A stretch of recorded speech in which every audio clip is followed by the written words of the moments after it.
இன்று மாற்றத்தின் நாள். மாற்றம் உண்டு. ஆண்டவராக இயேசுவின் நாமத்தினாலே மாற்றம் உண்டு என்கிற இந்த அனுதின தியானத்தின் மூலமாக உங்களை சந்திக்கிறதுல எனக்கு மிகுந்த சந்தோஷம். ஆண்டவரும் இரட்சகருமாக இயேசுவின் நாமத்தில் உங்களை வாழ்த்துகிறேன். சுகமாயிருப்பேன் என்று விசுவாசிக்கிறேன். கர்த்தர் நடத்தி வருகிற எல்லா பாதைகளுக்காக கர்த்தருக்கு ஸ்தோத்திரம் உண்டாவதாக. இம்மட்டும் நடத்தின ஆண்டவர் இனிமேலும் தம்முடைய விசேஷமான கிருபையை, ஆச்சரியமான தம்முடைய வழி நடத்துதலை நம்முடைய வாழ்க்கையில நிச்சயமாய் கொடுத்து நம்மை நடத்தட்டும் என்று இயேசுவின் நாமத்தில் உங்களுக்காக நான் ஜெபிக்கிறேன். 2 Samuel chapter 5 verse number 2, 2 Samuel 5வது அதிகாரம் 2வது வசனத்தின் ஒரு பகுதி இன்றைக்கு ஆண்டவர் நமக்கு ஆசீர்வாதமான வார்த்தையாக தேவன் நமக்கு நடத்தி தருவாராக. சவுல் எங்கள் மேல் ராஜாவாய் இருக்கும்போதே இஸ்ரவேலை நடத்தி கொண்டு போனவரும் நடத்தி கொண்டு வந்தவரும் நீரே. In times past when Saul was king over us, it was you who led out and brought in Israel. எங்களை நடத்தி கொண்டு வந்தவரும் எங்களை நடத்தி போனவரும் நீர் ஒருவர் மாத்திரமே. எங்களை நடத்தினவர் நீர்தான், எங்களை நடத்தி கொண்டு போனவர் நீர்தான்.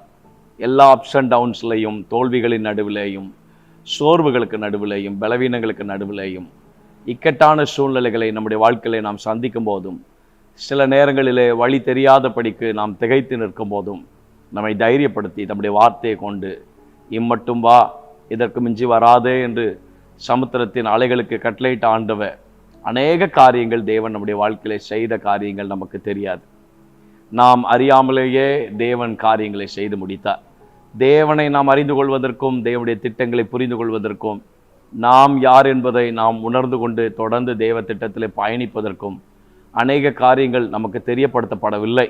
ஆனால் நமக்கு அறியாமலேயே அநேக காரியங்களை கர்த்தர் நமக்காக செய்து முடித்தார். கண்ணி தெரித்தது, வேடனுடைய கண்ணிக்கு தப்பின குருவியை போல நம்முடைய ஆத்மாவை கர்த்தர் தப்பு பண்ணினார். இதுவரைக்கும் பத்திரமாய் நடத்தியிருக்கிறார். இனிமேலும் அவர் நம்மை நடத்துவதற்கு நம்முடைய ஆண்டவர் ஆச்சரியமான தேவன், அவர் உண்மையுள்ள தேவன். யாத்ராமத்தின் புஸ்தகத்திலே 15ஆம் அதிகாரம் 12, 13 வசனங்களை நான் வாசித்து பார்ப்போம் என்று சொன்னால், அங்கே ஆண்டவர் ஒரு வார்த்தை எழுதி வைக்கிறார். நீர் உமது வலது கரத்தை நீட்டி நீர் பூமி அவர்களை விழுங்கி போட்டது. நீர் மீட்டு கொண்ட இந்த ஜனங்களை உமது கிருபையினாலே அழைத்து வந்தீர். உம்முடைய பரிசுத்த வாசஸ்தலத்துக்கு நேராக அவர்களை உமது பலத்தினாலே வழி நடத்தினீர். நீர் கிருபையினாலே அழைத்து கொண்டு வந்த ஆண்டவர், நீர் உம்முடைய பலத்தினாலே நீர் வழி நடத்தினீர். அவருடைய ஓங்கிய புயமும் அவருடைய பலத்த கரமும் நம்முடைய வாழ்க்கையில் இல்லை என்று சொன்னால், நம்முடைய வாழ்க்கையிலே நாம் சந்தித்த யுத்தங்கள், நாம் சந்தித்த மனிதர்கள், நாம் சந்தித்த சில மனிதருடைய சூழ்ச்சிகள், சில விமர்சன பேச்சுக்கள், நமக்கு விரோதமாக எழுப்பின எத்தனையோ மனிதர்கள், நம்முடைய நன்மைகளை, நம்முடைய ஆசீர்வாதங்களுக்கு விரோதமாக எழுப்பின எத்தனையோ பொய்யின் ஆவிகள், எத்தனையோ வன்கண்கள், எத்தனையோ பொறாமைகள், நாம் நிர்மூலமாகி போக வேண்டிய எத்தனையோ சூழ்நிலைகளுக்கு நடுவில் கர்த்தர் கிருபையாய் நம்மை அழைத்து வந்தார். தம்முடைய பலத்தினால் நம்மை வழி நடத்தி கொண்டிருக்கிறார். அவருடைய பலம், அவருடைய கரத்தினாலே நம்மை வழி நடத்தி கொண்டிருக்கிறார். நாம் ஒருவருமே நம்முடைய கிரியைகளை மிக பெரிதாக நாம் சொல்ல முடியாது. தேவனுடைய தயவினாலே, கர்த்தருடைய தயவினாலே நம்மை நடத்தினார். தேவனுடைய தயவு எஸ்தருக்கு தன்னை காண்கிற எல்லார் கண்களிலேயும் தயவு கிடைத்தது என்ற வார்த்தையின்படி கர்த்தர் தயவு உண்டு பண்ணினார். நாம் சந்திக்கிற மனிதர்களுடைய கண்களிலே தயவு உண்டு பண்ணினார். வேலை ஸ்தலங்களிலே தயவு உண்டு பண்ணினார்.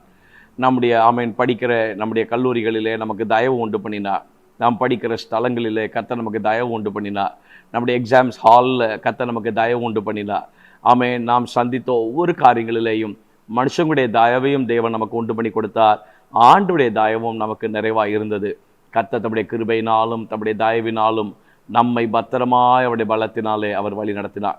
யோவேல் ஆண்டவரை துதிக்கும் போது இப்படி துதிக்கிறார். நீங்கள் சம்பூரணமாய் சாப்பிட்டு உங்களை அதிசயமாய் நடத்தி வந்த என்று கர்த்தரை துதிக்கிறார். கர்த்தர் நம்மை நடத்தின பாதைகள் எல்லாம் அவருடைய பலத்தினால் நடத்தின பாதைகள் மாத்திரமல்ல, அவர் தம்முடைய அதிசயமாய் கர்த்தர் நம்மை நடத்தினார். ஏசாயா இன்னும் அழகாய் அற்புதமான வார்த்தையை பதிவிடுகிறார். 63வது அதிகாரம் 12 14 வசனங்களை நாம் வாசித்து பார்ப்போம் என்று சொன்னால், அவர்கள் நடுவிலே தம்முடைய பரிசுத்த ஆவியை இருக்க கட்டளையிட்டு மோசேயின் வலதுகை கொண்டு அவர்களை தமது மகிமையின் புயத்தினாலே நடத்தி தமக்கு நித்திய கீர்த்தியை உண்டாக்க அவர்களுக்கு முன்னாக தண்ணீரை பிளந்து ஒரு குதிரை வனாந்தர வெளியில நடக்கிறது போல அவர்கள் இடராத படிக்கு அவர்களை ஆழங்களில் நடக்க பண்ணிடவ கர்த்தருடைய ஆவியானவர்களை பள்ளத்தாக்கிலே போய் இறங்குகிற மிருக ஜீவன்களைப் போல இளைப்பாற பண்ணினார். இப்படியே தேவரீர் உமக்கு மகிமையுள்ள கீர்த்தியை உண்டாக்கும்படி உம்முடைய ஜனத்தை நடத்தீர். உம்முடைய மகிமையினாலே உமக்கு கீர்த்தி உண்டாகும்படியாக, உம்முடைய நாமம் உயர்த்தப்படும்படியாக எத்தனையோ கடினமான பாதைகளிலேயும் நெருக்கமான பாதைகளிலேயும் நம்ம இளைப்பாற பண்ணி சில நேரங்கள் ஏலிமின் அனுபவம் நம்முடைய வாழ்க்கையில் இருந்தது, சில நேரங்களிலே சூர் வனாந்திரத்தின் அனுபவம் இருந்தது. ஆனால் எந்த சூழ்நிலைகளாக இருந்தாலும் கர்த்தர் நம்மை நடத்தினார். சில நேரங்களிலே மாகோன் பள்ளத்தாக்கிலே நின்று நாம் கண்ணீரோடு நிற்க வேண்டிய சூழ்நிலைகள் இருந்தது. ஆனாலும் என்கேதியை கர்த்தர் நமக்கு ஞாபகப்படுத்தி தேவன் நம்மை முன்னுக்கு போக செய்தார். சில நேரங்களில் சோர்ந்து போய் நம்மை நாமே அடைத்து கொண்டு போதெல்லாம், இல்லை, நான் உன் வாயாய் இருந்து பேசுவேன், உனக்கு தீங்கு செய்யும்படி உனக்கு ஒருவனும் உன்மேல் கை போடுவதில்லை என்று சொல்லி தேவன் நம்மை நடத்தினார்.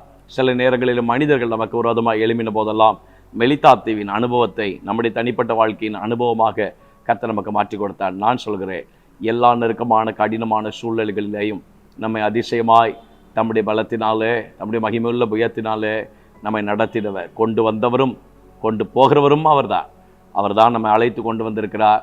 கரம் பிடித்த ஆண்டவர் கடைசி வரைக்கும் அவர் நம்மை நடத்துவார். கடந்த நாட்களில் சொன்ன அதே வார்த்தை உங்களுக்கு முன்பதாக நான் சொல்லி முடிக்கிறேன். அவர் நம்முடைய மீட்பர், அவர் நம்முடைய வலதுகையை பிடித்திருக்கிறார், அவர் நமக்கு துணையாக இருக்கிறார். கர்த்தர் உங்கள் கரங்களை பிடித்திருப்பது உண்மை என்று சொன்னால் கடைசி வரைக்கும் பத்திரமாய் நடத்துவதற்கு அவர் உண்மையில் ஆண்டவர். தேவனே, இயேசுவின் நாமத்தில் நம்முடைய பிள்ளைகளுக்காக நாங்கள் ஜெபிக்கிறோம்.